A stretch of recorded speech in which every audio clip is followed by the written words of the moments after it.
هل سقامي تسمع يقابلني يوم المقفى المشفع أراني إذا ما جئت يوما محمدا تحقق آمالي كما أتوقع محمد خير العالمين وسيلتي أتاك خديم ضارع يتشفع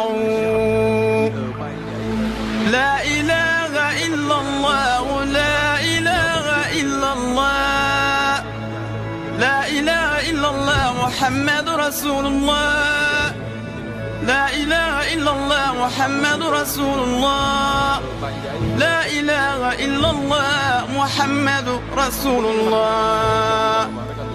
أتيت بسنوي ثم أهلي وإلدتي ذراعا وحول الهاشمي نتجمع. jëmm ji de bu fekkoon ne que dégg naa wolof bu baax a baax kon yaakaar naa ne que su ma waxee li ma xam ci moom def témoignage àddina bi dañ gën a xam dem si yàlla bi kan la li ñuy tënk rek moom moo di que li ko nit ñi xamee moom moo di jëmm joo xam ne que ci dundam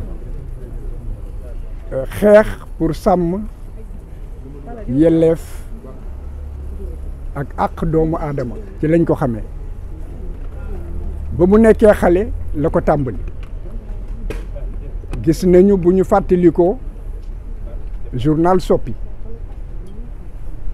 gis nañu aussi Le Témoin mu di jamono yi nga xam ne que nit ñaa ngi doon xeex pour que Sénégal gën a mun a am démocratie et que ñu dog buumu jaam gi foofu lañ ko njëkk a ràññee mu di koo xam ne yàlla da koo may mu am kàddoom da doon sori te kàddoom da doon leer ci jamono yooyu ñoom Cheikh Anta ñoom ñëpp ba ñuy xeex ci jamono yooyu lañ ko gën a njëkk a ràññee ci maanaam wàllum journalisme damay tënk rek ñoom Ablaye Wade ak ñëpp bu ngeen gisee tey jii ñu yónnee ay délégation c'est que ku ci ne ba nga xamee ne que ñu ngi la doon toroxal di la sonnal ci wàllu politique moom jóg na jàpp na ci xeex na ci léegi nag li ko nit ñi xamee ci robb bi kon loolu dafa di li tax mu gën a feeñ gën a fës looloo taxit mu doon nit koo xam ne que addina bi xamee ko ndax muy Côte d'Ivoire muy France muy Guinée muy Mali muy réewu Afrique yëpp fépp foo xam ne que war nañu war a mën a taxaw pour sàmm ak yelleefu doomu aadama Khoureyssi Ba dem na taxaw na fa avocat yi bi nga xam ne que moo ëpp turit ci addina bi mu di Jacques Vergès ba nga xamee ne que moom it jaay nañ ko doole di ko néewal doole Khoureyssi Ba taxawu na ko dégg nga pour défendre ko nekk avocat kon kooku dafa di nit koo xam ne tey Afrique yëpp ñoom ñoo ñàkk mun nañ wax addina bi yëpp ñoom ñoo ñàkk ku mel ni Laurent Gbagbo moom ci boppam toog na ba nga xamee ne que jël na nguur gi seede ci moom seede boo xam ne wane na ne que avocat bu am xam-xam la wane na am na avocat boo xam ne que li muy wax xam na ko làmmiñ bi yàlla may na ko làmmiñ boo xam ne que dafa barkeel te it am na maanaam njàmbaar boo xam ne que njàmbaar bu néew la nit war di ko mën a am di xeex ak yelleefu doomu aadama boo xam ne que en fait moom mënoon na ko ñàkk a def kon tey jii naqar la ñu àndal ñii ma nekkal nii ñii ñëpp ci France la jóge kii na maanaam ci Comore la jóge ñoom ñëpp day wane dimension nit ki moo di ñu war a xam ñun lu ñu ñàkk ak loo xam ne tey ji naqar bi du ñun ret la te bu ñuy jàll ñëpp la ñu war a jàll léegi ñu may ñaan sunu borom bi mu xare ko ajana mu leeral bàmmeelam yaatal bàmmeelam di ñaanit yàlla may xolu muñ njabootam wasalaam. بي قريب هل سقامي تسمع يقابلني يوم المقفى المشفع أراني إذا ما جئت يوما محمدا تحقق آمالي كما أتوقع محمد خير العالمين وسيلتي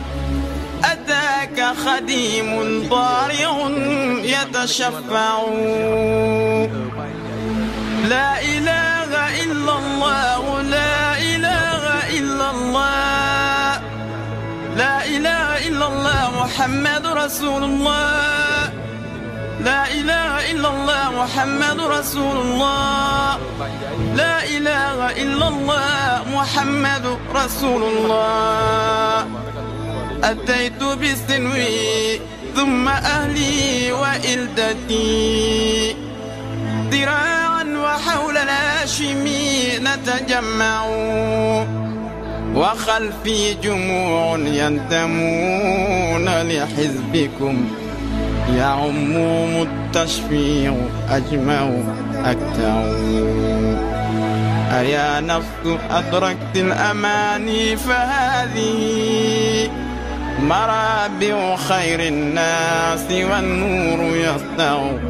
فألقت عصاها واستقرت بها النوى ونلت المنى ما بال عينك تدمع لا إله إلا الله لا إله إلا الله لا إله إلا الله محمد رسول الله لا إله إلا الله محمد رسول الله لا إله إلا الله محمد رسول الله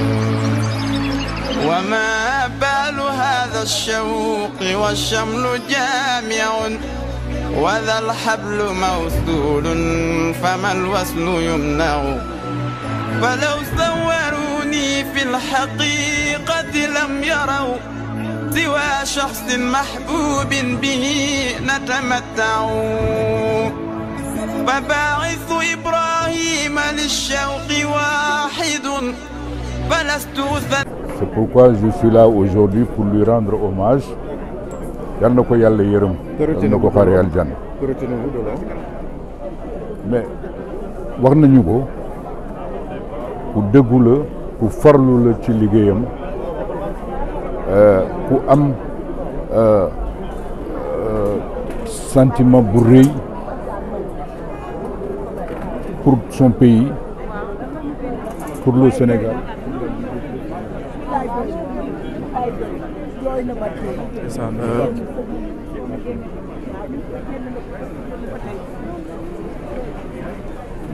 dégg ngeen li nga xam ne moo di témoignage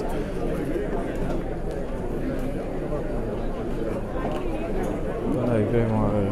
témoignage di ko joxe noonu mu nekk vraiment lu doy waar. Pour les besoins des confrères et consoeurs, présentez-vous. Oui. Bon, je suis Maître Ousmane Ngom, avocat à la Cour. Et le reste, bon, peut-être vous le savez. Mais je suis ici surtout en tant qu'avocat et ami de Maître Cheikh Khoureyssi Ba. Nous nous connaissons depuis près de 40 ans. Nous avons fait le même cabinet d'avocats, le cabinet de Maître Abdoulaye Wade. Cheikh Khoureyssi Ba est arrivé au cabinet alors que j'étais son aîné. Je l'ai couvé et nous nous sommes liés d'amitié tout de suite puisque nous partageons le même bureau. Au moment où il devait prêter serment, le 18 mars 1988, Maître Abdoulaye Wade et moi, nous étions en prison à Rebeuss à la suite des événements de 88, comme vous vous en rappelez ou bien vous ne vous en rappelez pas, puisque vous étiez peut-être un peu trop jeune. Et donc, au moment où il devait prêter serment, il est venu nous voir à Rebeuss et Je lui ai dit que Cheikh, quand tu retourneras au cabinet, tu prendras ma robe d'avocat et tu prêteras serment avec cette robe. Et c'est ce qu'il a fait. Et donc, c'est un pacte qui nous a liés, à tel point que mon fils aîné, Cheikh Khoureyssi Ngom, mon fils aîné porte son nom et s'appelle Cheikh Khoureyssi Ngom. Il a aujourd'hui 36 ans. Il est né en 1989. Cheikh était un homme exceptionnel, d'une énorme générosité et qui abhorrait l'injustice. Il était viscéralement opposé à toute forme d'injustice. Et c'est pourquoi il était de tous les combats. De tous les combats. Le dernier combat qu'il a mené contre moi, c'est lorsque on m'a ramené de Kolda, Manu Militari, en 2012. Lorsque je suis arrivé devant le procureur de la République, je l'ai trouvé sur place. Pour vous dire donc que c'est quelqu'un qui était fidèle en amitié et quelqu'un qui était, encore une fois, d'une générosité extraordinaire. Ses enfants, sa famille, son épouse, nous leur présentons nos sincères condoléances, mais nous présentons les condoléances à l'ensemble du Sénégal, parce que c'est le Sénégal qui perd un digne et un grand fils qui a servi sur tous les fronts. Que Dieu l'accueille au paradis Firdaws. góor kattan bi ngeen doon laaj ñëwaat na di garab goo xamante ni dafay faj néew kattan di faj impuissance sexuelle la di faj li nga xamante ni maanaam góor guy gaaw a daanu di faj li nga xamante ni moom mooy faiblesse sexuelle di garab goo xamante ni ay gàncax lañ ko defaree mu nekk lu wóor 100% naturel la amul benn effet secondaire góor kattan daal ñëwati na nekk loo xamante ni nag traitement la loo xamante ni da lay faj ba nga wér góor kattan waaye nag am na benn sachet bu ndaw a ndaw boo xamante ni spécial boobu la ñuy woowee buuru kër ñi naan soo dawul duma daw boobu moom dafa garaaw dafa mucc ayib boobu moom ñi ko jël xam nañ ko bu baax a baax yaakaar naa kenn dootu ko présenté góor kattan daal la képp ku si bëgg rek na nga woote sur 78 018 17 94 78 018 17 94. waaye nee nañ nag yemuñu foofu dee hémorroïde nag ak li nga xamante ni mooy ndoxam siti nag dañ koy faj ba mu wéer traitement lay doon ñu faj ko ba mu wéer góor kattan daal moo ngi noonu ak góor kattan bii mooy bu baax